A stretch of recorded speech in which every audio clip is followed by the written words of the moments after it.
देखिए, जो हम पढ़ा रहे थे आप लोगों को सत्ता में साझेदारी जो बता रहे थे, पिछले दिन पढ़ाए थे कि रंग भेद, भाषा का भेद, भाषांतरण, इस तरह से हम आपको बताए थे। आज बताना है उसमें। देखिए 1990 के दशक, 1990 के दशक की जब बात जहां तक आए, बिहार में जहां तक बात किया जाए तो ये तो आदरणीय लालू प्रसाद यादव की बात फैलाया जाता है दशक में। लेकिन उस समय जो राजनीति थी वो राजनीति काफी बेहद दिलचस्प था।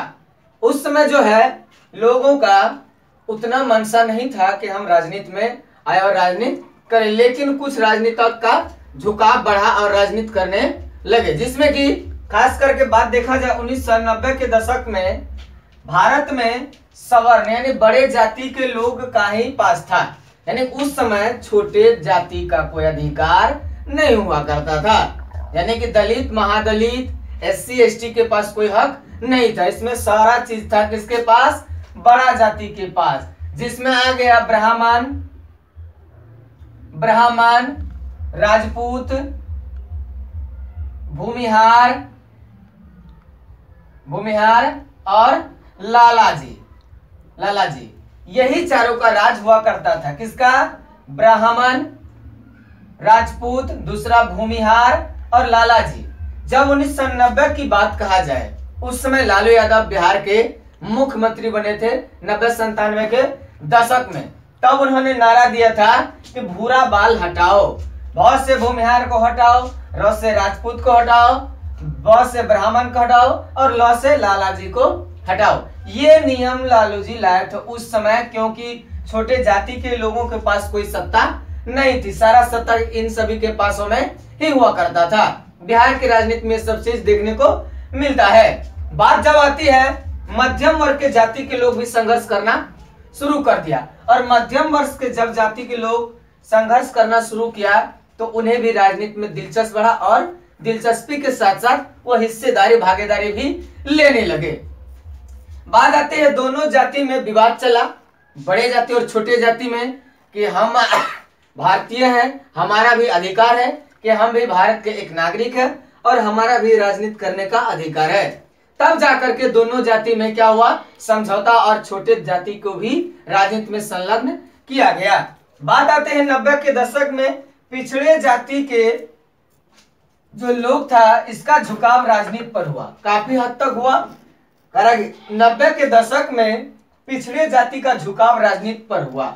यानी कि जो दबे कुचले लोग थे, जैसे कि भूइया, आज जिसको मुसहर जाति के लोग भी कहते हैं, माली, कुम्हार, तेली, इन लोगों का भी काम इस पर होने लगा और राजनीति पर झुकाव हुआ। ऐसे तो बिहार के पहले दलित मुख्यमंत्री भोला पासवान शास्त्री हुए, जो दलित थे, लेकिन वह बिहार के पहले दलित मुख्यमंत्री के रूप में जाने गए। और भोला पासवान शास्त्री बहुत ज्ञानी व्यक्ति थे।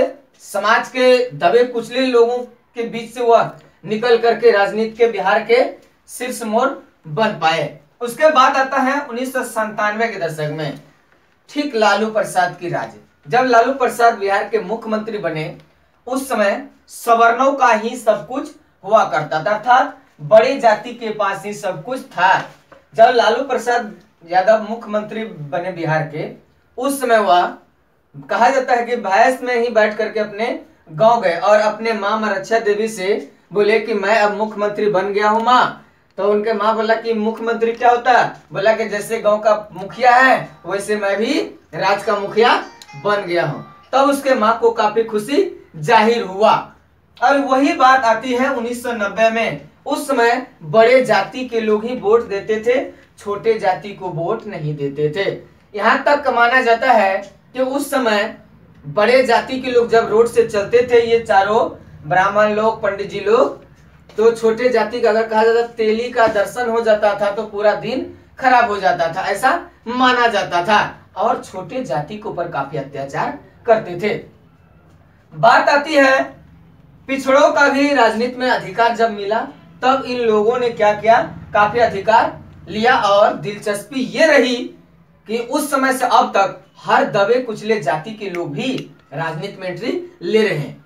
देखिए जीतन राम मांझी 1980 के दशक 80 में बिहार विधानसभा में प्रवेश किए और आज तक डटे हुए हैं। फिर बात आती है 97 की, लालू प्रसाद यादव भी अभी तक डटे हुए हैं। रामविलास पासवान शास्त्री ये भी डटे हुए हैं। तो ऐसे ऐसे कई सारे दिग्गज नेता हुए बिहार से। और नीतीश कुमार लगातार 27 सालों से दो ही जाति के पास सत्ता अभी तक चल रहा है, पहला यादव दूसरा कुर्मी, यानी कि एक लालू प्रसाद यादव राबड़ी देवी और दूसरा नीतीश चाचा, यही दोनों के हाथों में अभी की राजनीति हो रही है। बात आती है 2000 ईस्वी में, दलित और महादलित, छोटे जाति में भी दोनों बट गए, एक दलित दूसरा महादलित। तो दोनों जो बट गए, दोनों में जंग छिड़ गया कि भाई अब कैसे किया जाए। जब जंग छिड़ गया तो दोनों में बहस चला और कानूनन कार्रवाई भी एक दूसरे पर लगाया गया, आरोप लगाया गया। फिर जाके ये दोनों को क्या हुआ, सत्ता वापस मिला और ये लोग अभी कर रहे हैं। अभी के वर्तमान में देख लीजिए स्थिति, जब 2020 का विधानसभा का तय किया जाए, देखा जाए तो उस समय दलित जाति के लोगों को भी अधिकार मिला। और यहां तक ही नहीं, वीआईपी सुप्रीमो सन ऑफ मलाह के नाम से जिसको जानते हैं, मुकेश सहनी बिहार के मत्स्य पालन विभाग मंत्री बने और उन्होंने पूरे बिहार वासियों को यह संदेश दिया कि अब अधिकार हमें मिलेगा, भीख से नहीं बल्कि लड़ना पड़ेगा, तब जाके अधिकार मिलेगा, बिना लड़े कोई को अधिकार नहीं मिला है। जैसे कि देखिए यहीं पर मध्यम जाति के लोग खूब संघर्ष किए, तब जाकर के उन लोगों को अधिकार मिला है। याद रखियो रे मेरे दिलवर, याद रखियो।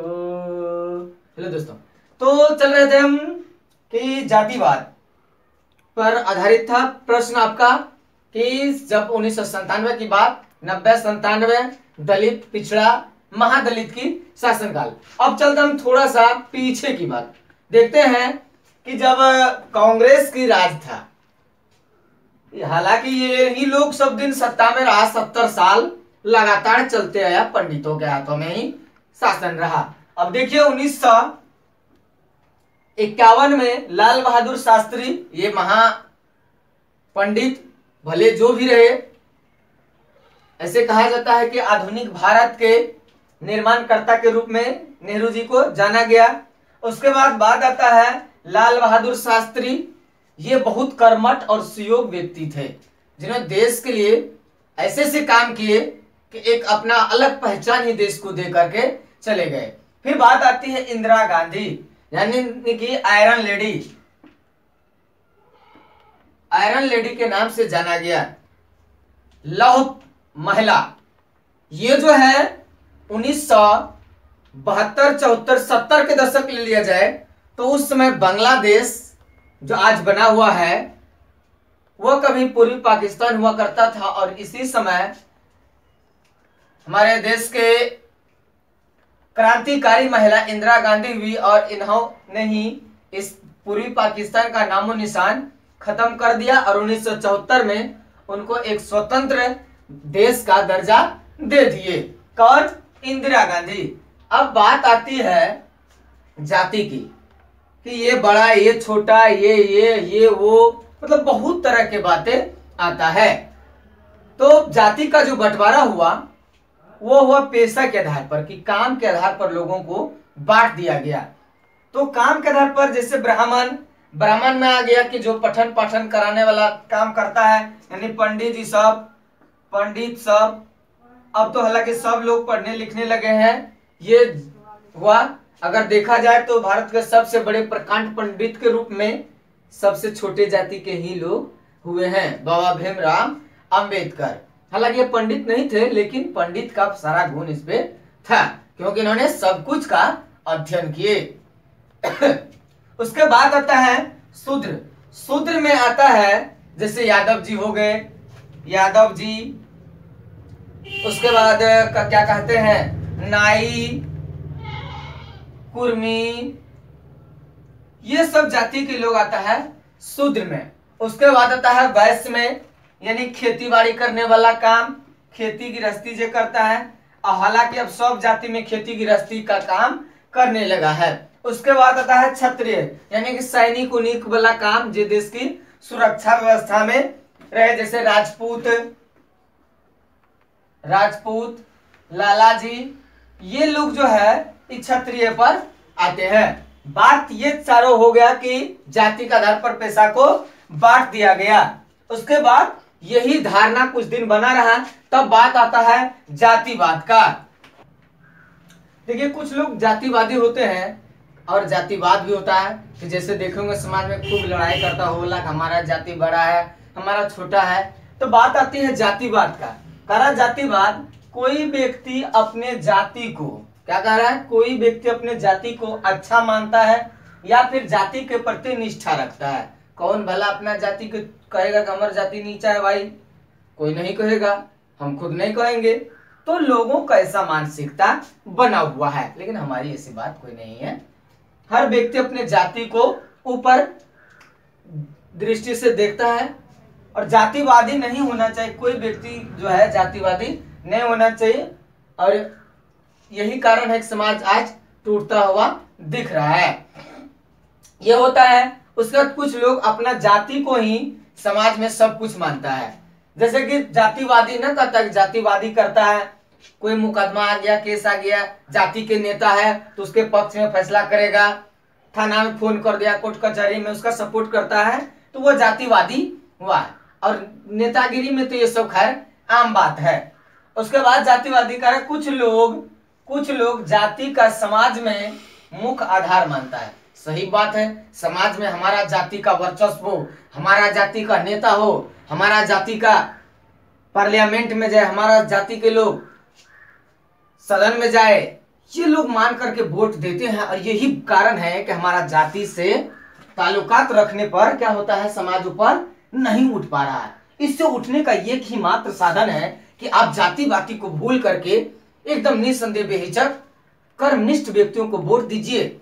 अगर एक दिन निकाल दिया जाए, संविधान पास हो कि कोई भी नेता चुनाव तब लड़ेगा जब उसके पास डिग्री होगा, और कोई भी नेता चुनाव जीत के आता है उसको नियुक्ति पत्र तब दिया जाएगा, जैसे कि हाई जंप, लॉन्ग जंप और विभाग में किया जाता है सरकारी नौकरियों के लिए।